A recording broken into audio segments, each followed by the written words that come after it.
It's wonderful to be surrounded by so many things made of bamboo, or images of things made of bamboo.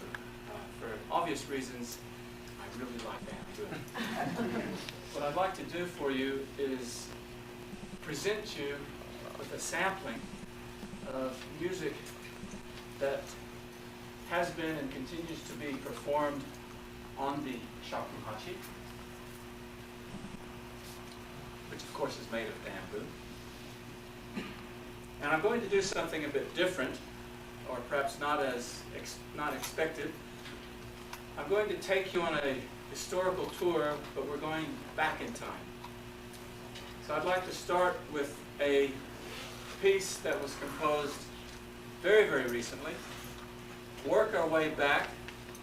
I will conclude the hour with a traditional piece of the sacred repertoire that was created, to use the cliche, in the mists of time, way, way back when, we don't know by whom. Okay, so there are still people coming in, but please, there's one seat here.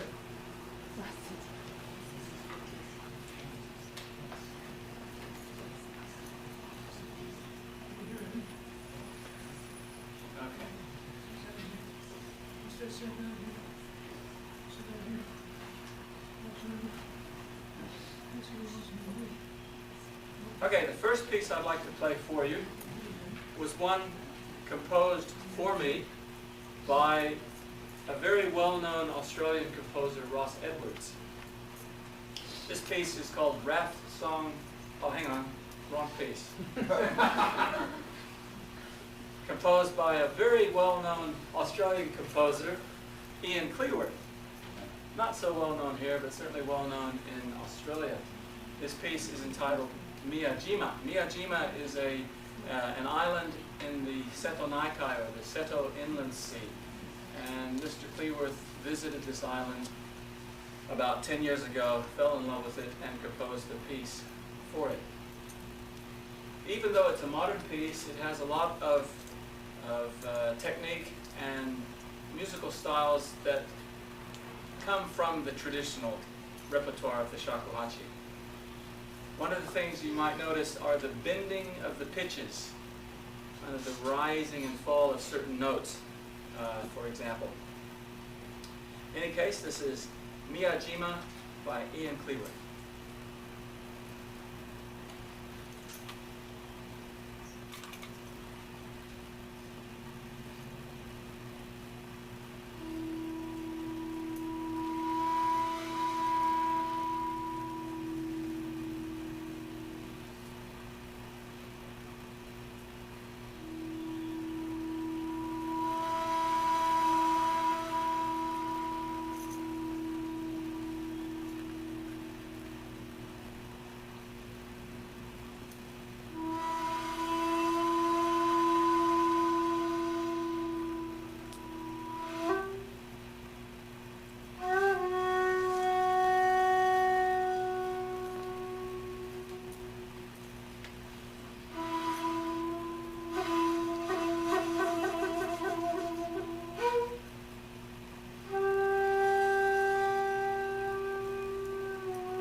front, on the floor, if you want to.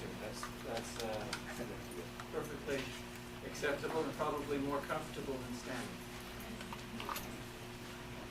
I just performed a piece by an Australian composer, Ian Cleworth. This was composed in 1996, a piece entitled Miyajima. And what I'm doing is taking you from now backwards to the past. Kind of a musical backward journey on the shakuhachi. You may have noticed the various ways in which I made the differences in the pitches. Many of you know this, it's very old information, but some of you don't. So for those of you that are familiar with this, bear with me. And I'll do a very brief little explanation as to how the instrument works, certainly in terms of pitch production. Bamboo, that's why I'm here today, because it's bamboo. There's the roots. Only 4 holes in the front, 1 finger hole in the back. No keys or pads, nothing like that.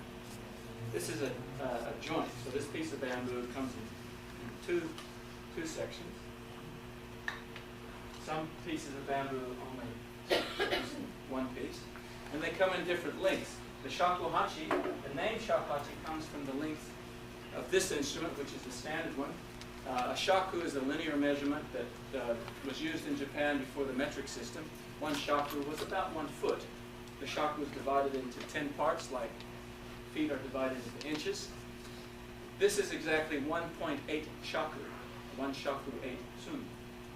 I'm, for example, about 5 shaku, 9 sun in height. So 8 in Japanese is hachi. So you have 1 shaku, 8 sun, or 8 into the shaku. 1 shaku, hachi sun, shakuhachi. So that's what the name means. It's just, I guess you could translate it as 1.8 feet. So I played a 1.8 foot. And they come in different lengths, but that's the generic term for all the instruments. Now, 4 holes in the front, 1 hole in the back only produce 5 tones, 5 pitches. The back hole produces the octave above the fundamental. So you have, by the way, that beat, can you hear it? Is the security system on a wonky. So what we have to do is not try to ignore it, but just accept it. This is part of this performance. That's what makes this performance unique. I can tell it. So you don't try to block it out, it's fine. It's not bothering anybody. Just there. Okay. So got rid of that thing. Now, 5 holes. The back hole produces the fundamental octave above. So you have, other than that pitch, which is in this case D, you have only 4 other tones. So altogether there's only 5 pitches. Of course there's different octaves. But only 5 pitches. In order to get the other pitches, the shakuhachi player uses 2 techniques. One, which is the most important, is changing the angle, or really more like the distance that one blows at this mouthpiece. The mouthpiece, by the way, is very simple. It's just made by cutting an angle off the top node or joint of the bamboo, forming this sharp blowing edge. That's all it is. Very simple. Because of this very open mouthpiece, and this, by the way, is which defines the shakuhachi. There are many bamboo flutes. There's a few bamboo flutes other than shakuhachi in the display here. Only shakuhachi and shakuhachi-related instruments have the mouthpiece with the angle cut from the inside going out, like this. That's what makes it a shakuhachi. In any case, I can play, not change my fingerings, play a note, and I can change the pitch by changing the distance I blow at the mouthpiece.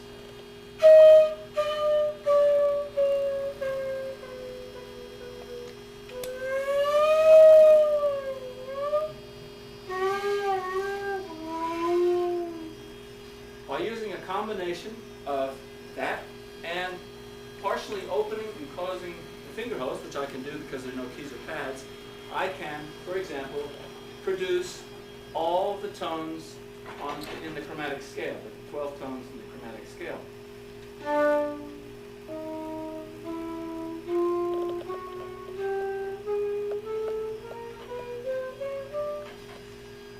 Therefore, of course, I can produce the 7-tone diatonic scale, the do, ra, mi, fa, sol, la, ti, do scale that we're most familiar with.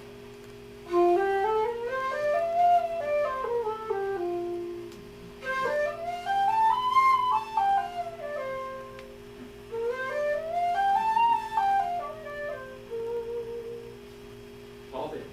And then everything in between, too. All the little microtones, which you heard in the last piece. The notes in the cracks. This is why I shake my head.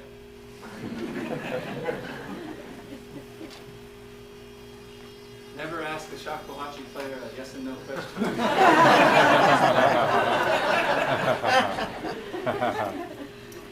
Right. I'd like to continue with a very short piece that I composed.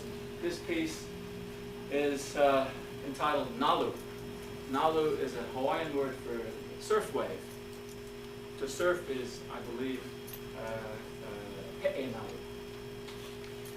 And I read something about this word that was particularly of interest to me. I don't know if this is true. I only read it. You can't believe what you read all the time, as most of you should know by now. If you know better, please come up and tell me afterwards. If anyone knows, it would be people here.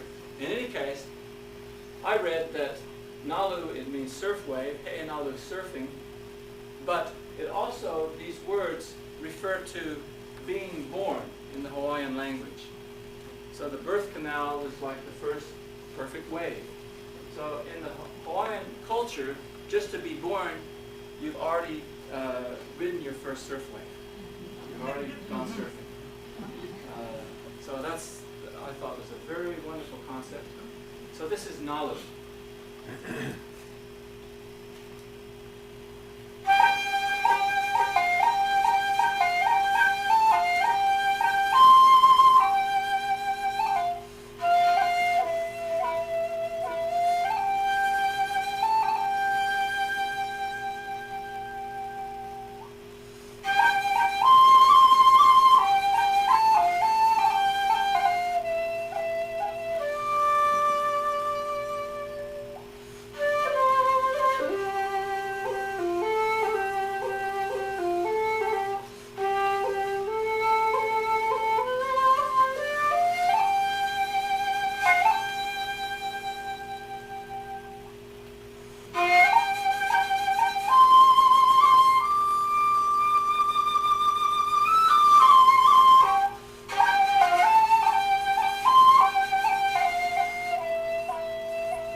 shakuhachi is used not only as a solo instrument, though the traditional repertoire is primary solo. And the last piece that I will play for you this evening is, of course, a solo piece.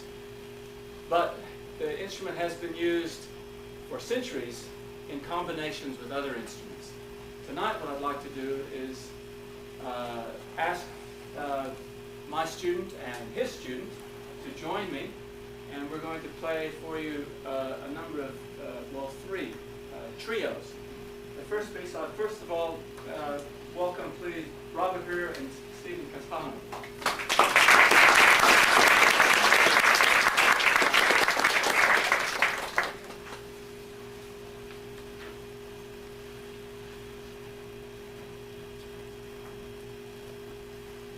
So we're still in the modern era, but a few decades back. We'd like to play for you a piece, very, very Western sounding piece, with very familiar sounding harmonies and so forth. The piece is entitled Kaze no Tori Michi, which means the wind-swept street. And it was composed by Kusaichi, Mr. Kusaichi. This piece is the theme song for a very, very popular animated cartoon in Japan. Some of you that have lived in Japan may know Totoro. I'm not sure what Totoro means, but it's a cartoon character. Anyway, this is Kaze no Tori Michi, the wind-swept street, in 3 parts.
Bob and Steve will join me in a minute, but I'd like to continue the journey back. Now we're back early this century, when Western music was only a part of a recent part of Japanese culture.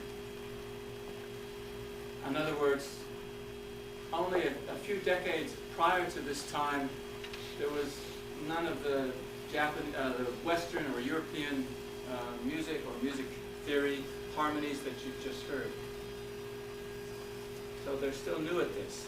I'd like to play for you a piece that was originally composed for koto, which is the Japanese 13-string zither or harp-like instrument, and shakuhachi, but I'll play it, of course, as a solo tonight. This piece was composed by a koto player.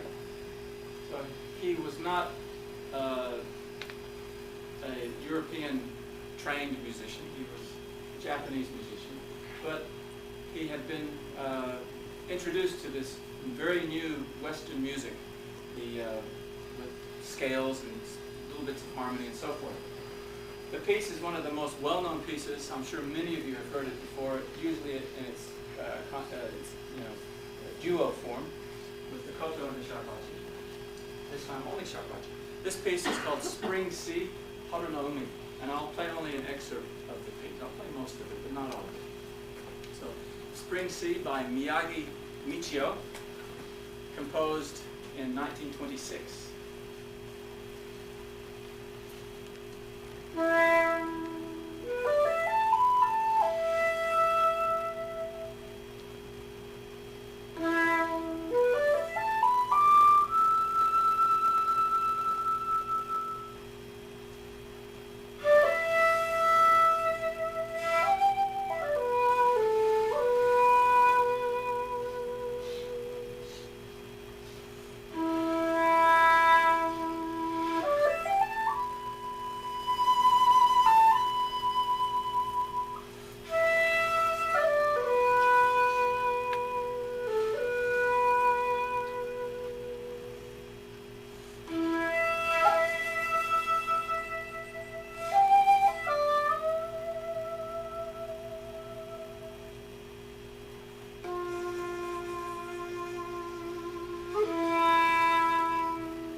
floor up front, now's your time, chance to come up while I bring on Bob and Steve again. We'd like to do another piece by Miyagi Michio. This is another little fun one. It's called Kotori no Uta, which means the little bird, or the song of the little bird. By the way, the notation we're using, this is a really old copy. This is a photocopy. You see that? Remember the old days before photocopies? Yeah. So this was really originally blue. Okay. Remember, get glue all over your arm like that? Yeah. Anyway, this, and the notation is read from top to bottom, right to left. And each symbol stands for a fingering position rather than a pitch. This piece, in fact, was composed a major second higher than what we're going to play it. We're going to transpose it down, but we don't have to think about it. All we have to do is pick up a different length instrument, read the exact same notation, and we have the music. So this is Kotori no Uta. This too was originally for 2 shakuhachis and a koto, but we're playing it on 3 shakuhachis. And this, I'm not sure when this was composed, but it was, I think, much earlier than Spring Sea or Haru no Umi. So the song of the little bird.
music, you have to stand. And we will be quick. And you can walk around. And please, by the way, when you finish, look at all the exhibits. Don't just come and leave.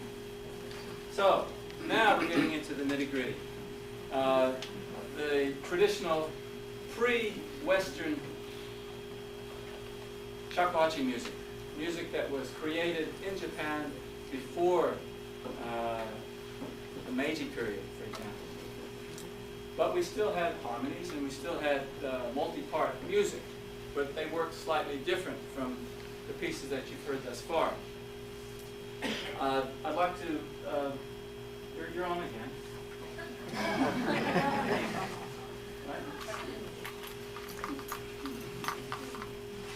We'd like to play for you a piece called Kumoi Jishi. This is a lion piece. There are many, many lion pieces in Japan. The lion is a very important creature of Japan. Lots of lions. They're all mythical lions, but there's still a lot of them. And the lion dance, for example, is very, very popular both within the high art theatrical traditions and as well as the folk art, the folk traditions in the various festivals. Many, many lion pieces. This particular one, Kumoi Jishi, can best be translated as cloud lion. And we're going to play this.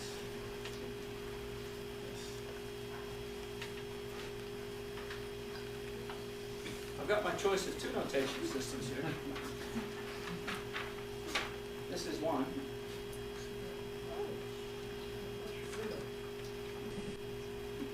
And this is the first page of the other. It looks like the same sort of chicken scratch to many of you, I'm sure. Unlike staff notation, unlike in the West, where all musical instruments use basically the staff notation, though in previous times there were other notation systems. In the Shakuhachi tradition, even today, we have a number of notation systems. So not only do the different instruments, for example, the koto, the biwa, they all have different notation systems, but even the same instrument will have different notation systems.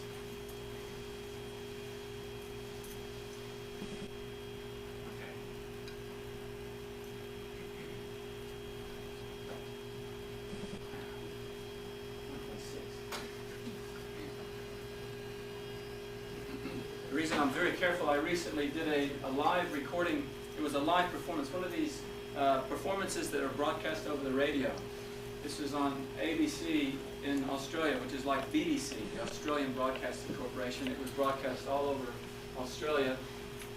And I was performing with a very well-known and very demanding harpist, classical harpist. And we started to play this piece, and after the first 2 or 3 notes, I realized it took me that long. I was in such shock that I was on the wrong instrument.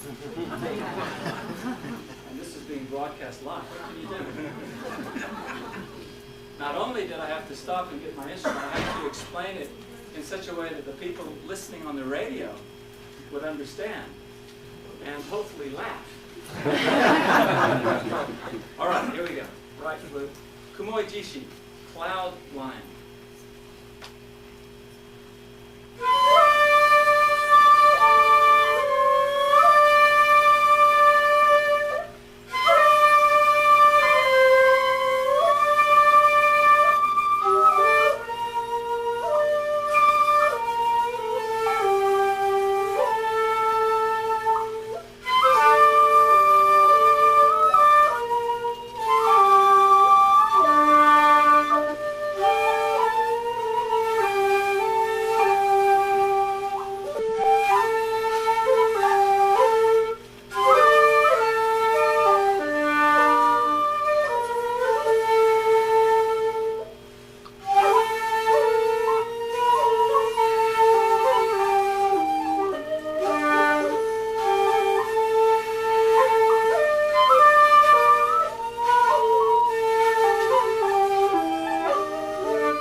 I'd like to play for you one more piece, after which I will try to answer the questions that I'm sure many of you have.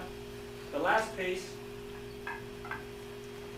brings us all the way back to the time before, of course, any sort of Western musical influence that we know of existed in Japan. And in fact, even before the time when the shakuhachi was used primarily as a musical instrument. I have to be careful here because there are some ethnomusicological experts in the audience.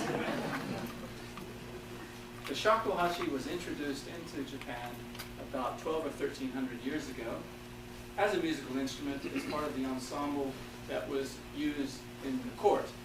So it was used to play court music. Sort of court music, well, there's basically two types, the entertainment music and the ritual music. And the shakuhachi was one of many instruments. This court ensemble is still happening today in Japan, called gagaku. But around 1300 AD, the instrument, the shakuhachi, was no longer found in this gagaku ensemble. And about that time, it began to surface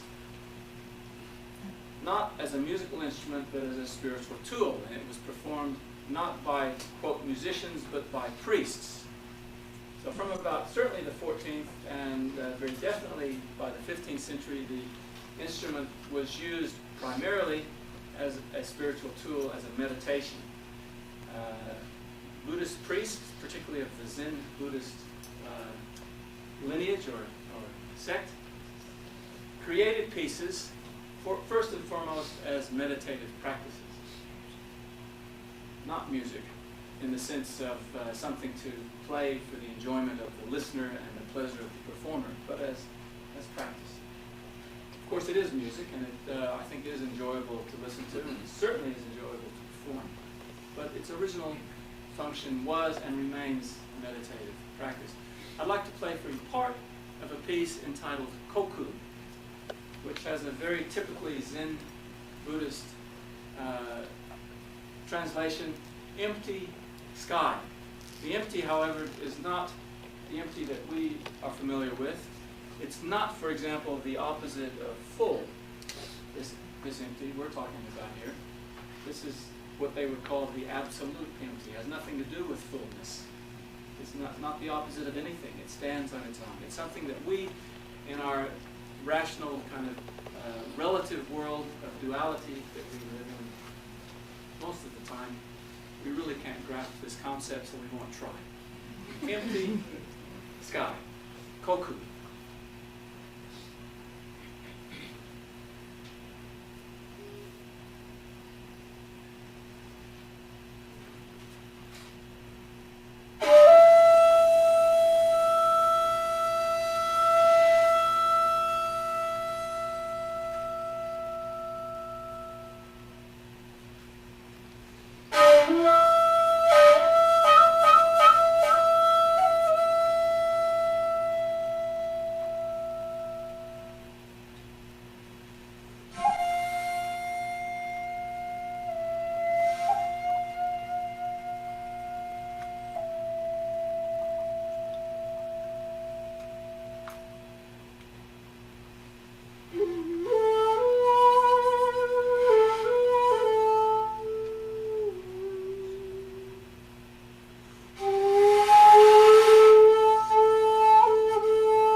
Yes? I'd like to know about the making of shakuhachi. If The the makers have a particular kind of bamboo they look Yes. for. Okay. See? Well, we could spend the next 2 or 3 hours Yeah. talking about this, but very, very briefly, the shakuhachi are made by a particular type of bamboo. It's called madake, which means the true bamboo. It's the second most common bamboo in Japan, though it's much less common than it was when I first went there in 1970. Before, they used to have the bamboo all along the riverbanks, and because of the intricate root system, it holds the soil beautifully. Now it's all concrete. So less bamboo, but there's still a lot of bamboo around. And unlike the trees, of course, it grows back very quickly. So there's still a goodly supply. The making of the instrument is simple. Just make the 4 holes, one in the back, cut this in the other, except for the bore. To make the inside, the dimensions of the bore requires decades of practice, direction from a very good teacher, and a tremendous amount of intuition. A little bit of knowledge of acoustics, the physics of acoustics helps as well. So that's where it all happens. It's applying a mixture of Japanese lacquer, or urushi, and other materials to build up certain areas to make it smaller, or file away certain areas to make it larger, and that's how you get the bamboo. The shakuhachi, it's hard to say how long it takes because makers are always making a number of them. They're in the process of making a number of instruments, but usually the cycle is no less than 2 or 3 weeks. So you could say, well, you can only make so many a year. The interesting thing about the bamboo is you cut the bamboo in the winter when the sap is down, the ground's all frozen, and you then have to let it sit for at least 3 years, sometimes much, much longer. And many of the makers, what they do is they get pieces of bamboo. For example, this is a very beautiful piece of bamboo with the very dark colors. They'll get this piece of bamboo and they'll say, wow, this is a gorgeous piece of bamboo. I could make a beautiful instrument with this. Now, they make it may not turn out such a well-playing instrument. You have good pieces of bamboo that are kind of mediocre instruments, and you have very mediocre bamboos that are very good instruments. But they try to they spend a little extra time when they got the good piece of bamboo. And the best bamboo, the best instruments, of course, beautiful bamboo and plays well as well. The maker will say, gee, I could make a beautiful instrument out of this and charge lots of money, for example, now, but if I put it aside in 20 years' time, I could really make a good instrument. So they'll put their pieces of bamboo, they held on to this bamboo, sometimes 20, 30, 40 years, just waiting for when they think, yeah, I'm ready for this, ready for this bamboo. And the makers, particularly when they reach 60, 60 is a very important age in Japan and much of Asia, they'll make a special 60-year-old bamboo, and that's when they'll take out a really pretty and do as best they can. So that's a little bit about the making of the instrument. How many do you own? Sorry? How many do you How many shakuhachis do I own? I don't know. own? Estimate? Around 20, maybe more. They come and go. I got some. Anyway, yes. Any other questions? Yes. What inspired you to take up this instrument? What inspired me to take up the instrument? Well, not much to do with bamboo. I heard a recording of it in high school, Roosevelt High School. And my brother brought home this LP recording in the 60s, and on it had some shakuhachi, solo shakuhachi. I fell in love with it. Just the sound. And then I happened to go to Japan for other reasons, not thinking of the shakuhachi per se, but I happened to be there and remembered the shakuhachi. I was going to be there 3 months only, and I got a shakuhachi teacher and got a shakuhachi, and one thing led to another, and I stayed there 7 years that first time. At the end of which the shakuhachi was kind of the focal point of my career, of my working life. So that's the sound which got me. Any other questions? What's the price of one? The price of the shakuhachi, that's secret.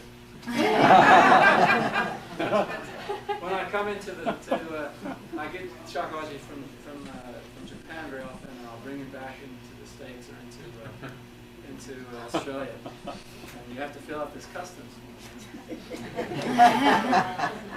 I put on this bamboo flute, educational purpose, for $200.